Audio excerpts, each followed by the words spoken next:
Umuulam ka din ba nito? Palakang bukid.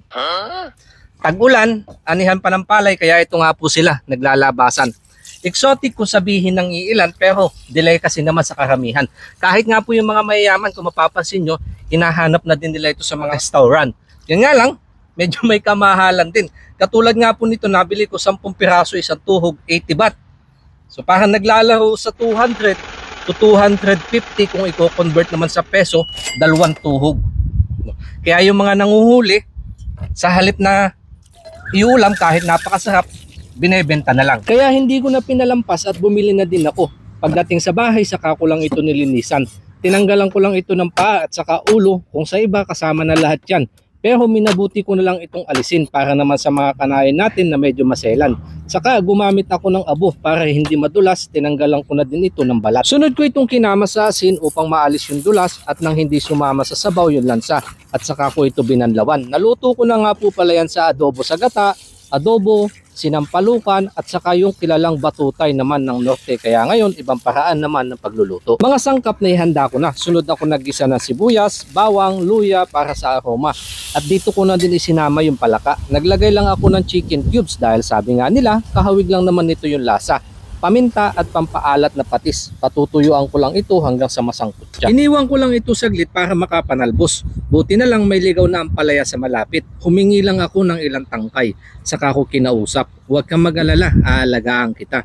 Feel at home, mula ngayon hindi ka naligaw. Sunod ko itong tinanggalan na sa hiwan dahon at binalikan yung aking sinangkutya. Minabuti ko na sa palayok ituloy ang pagluluto para mas makulob ang lasa. Sinamahan ko lang ito na siling haba at saka tanglad at nagdagdag na din ako ng sabaw na pantay lang sa laman. Tinakluban ko lang ito para mapakuluan saglit at mahugasan yung dahon ng ampalaya para sa panghuling sangkap. Dahil ito yung tinatawag namin sa norte na tinolang palaka sa dahon ng ampalaya. At kung meron pa kayong alam na luto maliban nga dito at sa mga nabanggit ko, pa-comment down below para ma-shoutout kita kapag nakabili ulit ako at ginawan ko ito ng video. Isang mabilisang kulo lang yan, ayos na, at saka ko lang tinikman yung sabaw. Ay, inang po, ang sarap ng bagsak sa lalamunan. Sabay sigaw ng sigmura sa kaning bahaw. Ay, talagang tudahagod na naman may yang. Lord, we thank you for this food. Bless this, O Lord. Jesus' name we pray. Amen.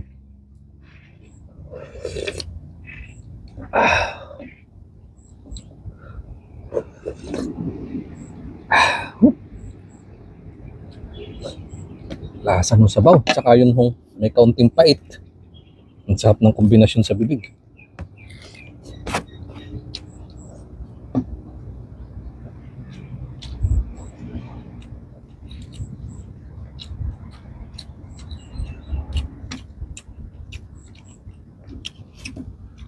Patis at saka sili at sausawan. Hindi ko na nilagyan ng kalamansi.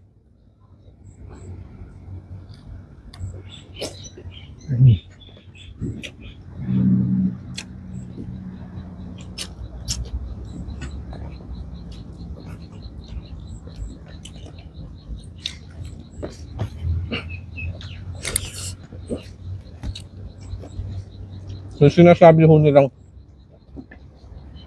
kalasa ng manok, sa tingin ko mas masarap pa ito sa manok. Mas malinis pa sa karne ng manok.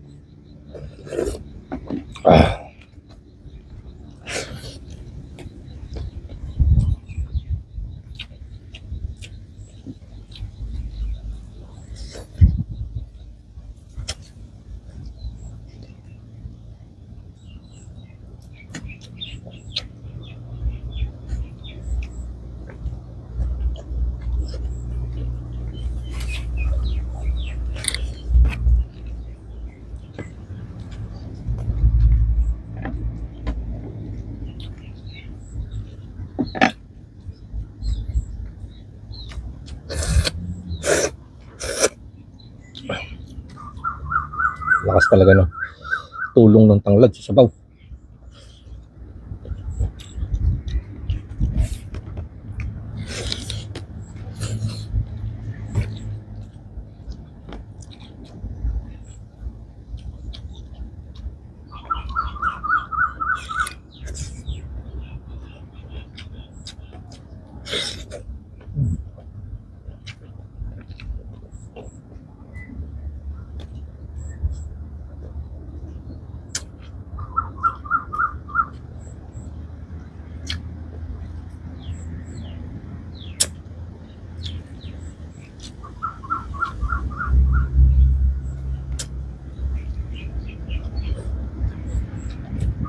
Ang sarap magpapak.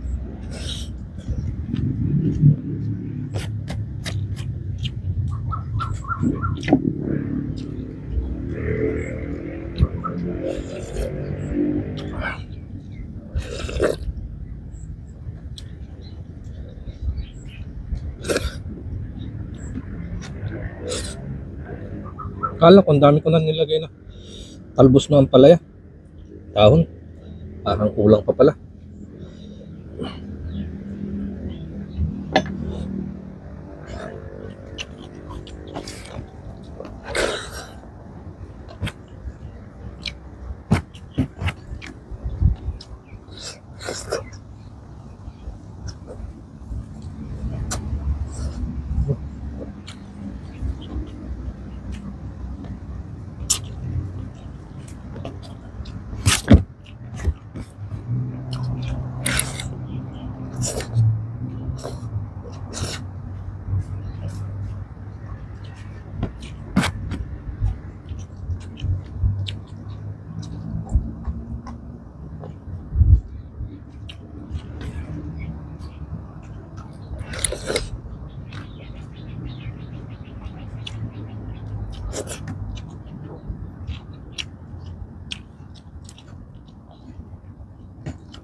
Labas ang pawis. Eto na ang pinakamasarap na luto sa palaka. Para sa akin ho, ha.